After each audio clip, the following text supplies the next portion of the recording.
మాడవీధుల్లో గరుడ సేవ సందర్భంగా భక్తులకు ఎలాంటి అసౌకర్యం కలగకుండా టీటీడీ అధికారులు సర్వం సిద్ధం చేశారు.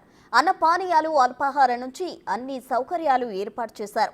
3.5 లక్షల మందికి పైగా భక్తులు గరుడోత్సవం రోజు స్వామివారిని దర్శించుకునే వీలుగా ఏర్పాట్లు చేస్తామంటున్న టీటీడీ ఈవోతో మా ప్రతినిధి దామోదర్ ఫేస్ టు ఫేస్. బ్రహ్మోత్సవాలు అంగరంగ వైభవంగా కొనసాగుతున్నాయి. స్వామివారు కాళీయ మర్దని అలంకారంలో మాడవీధుల్లో సర్వభూపాల వాహనంపై విహరిస్తున్నారు. రేపు గరుడోత్సవం సందర్భంగా అనేక ఏర్పాట్లు, పూర్తిగా భద్రతా ఏర్పాట్లతో పాటు అటు భక్తులకు అన్ని రకాల ఏ విధంగా సంతృప్తి కలిగించే విధంగా చర్యలు తీసుకోవడానికి టీటీడీ సిద్ధమైంది.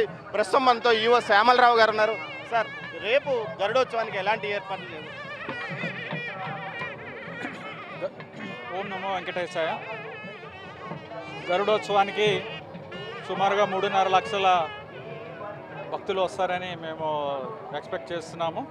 దానికి తగ్గట్టు ఏర్పాట్లు చేస్తున్నాము.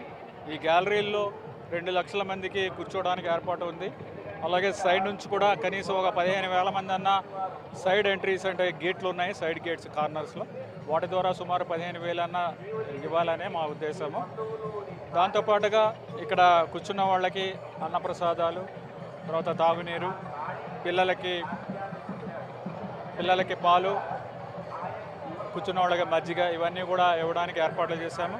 అలాగే సెక్యూరిటీ అరేంజ్మెంట్లు కూడా సుమారుగా ఇక్కడ అదనంగా 1,200 మంది, అంటే రోజు 3,800 మంది పోలీసు సిబ్బంది ఇక్కడ డ్యూటీస్ చేస్తున్నారు. దాంతోపాటుగా ఇంకొక 1,200 మంది ఇక్కడ డ్యూటీస్ రేపు ఎడిషనల్గా ఇవ్వడం జరిగింది. వాళ్ళందరూ కూడా సెక్యూరిటీ పరంగా ఇబ్బంది లేకుండా చూసుకుంటారు.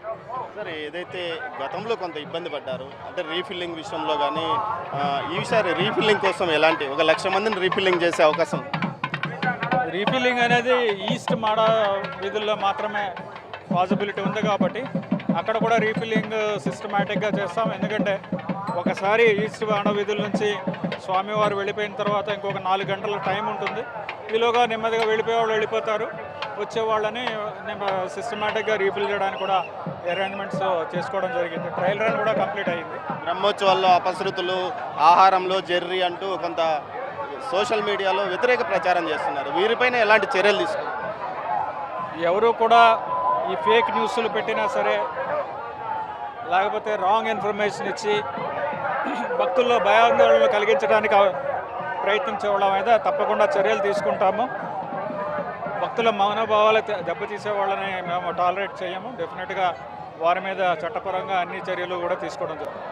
గరుడోత్సవం సందర్భంగా ప్రత్యేక ఏర్పాట్లు చేశాము. 3 లక్షల మంది పైగా భక్తులు స్వామివారిని దర్శించుకోవడానికి అన్ని రకాల ఏర్పాట్లు చేశాము. భవిష్యత్తులో ఏదైతే రేపు జరిగే గరుడోత్సవానికి ఉదయం 6 గంటల నుంచి భక్తులు మాడవీధుల్లోని గ్యాలరీలో కూర్చుంటారు. వారికి 6 గంటల నుంచి సాయంత్రం ఏదైతే గరుడ వాహన సేవ ముగిసేంత వరకు వారికి అన్నపానీయాలు, ఆహారము అందించడానికి 4,000 మంది పైగా శ్రీవారి సేవకులు సిద్ధంగా ఉన్నారు. వీరితో పాటు పోలీస్ బందోబస్తు కూడా ఏర్పాటు చేశాము. ఎలాంటి అవాంఛనీయ సంఘటనలు, భక్తులు ఎలాంటి ఇబ్బంది పడకుండా పూర్తి స్థాయిలో చర్యలు తీసుకుంటున్నామని ఈవో శ్యామలరావు అంటున్నారు. అదేవిధంగా ఏదైతే దువ్వాడ శ్రీనివాస్ మాధురి దంపతులు ఇక్కడ దువ్వాడ శ్రీనివాస్ మాధురిలు ఇక్కడ ఏదైతే వీడియోస్ తీసుకున్నారో దాని మీద కొంత తనకు సమాచారం అందిందని, వాటిని చూసిన తర్వాత తగిన చర్యలు తీసుకుంటానని ఈవో శ్యామలరావు అంటున్నారు. కెమెరా పర్సన్ పురుషోత్తంతో దామోదర్, తిరుమల.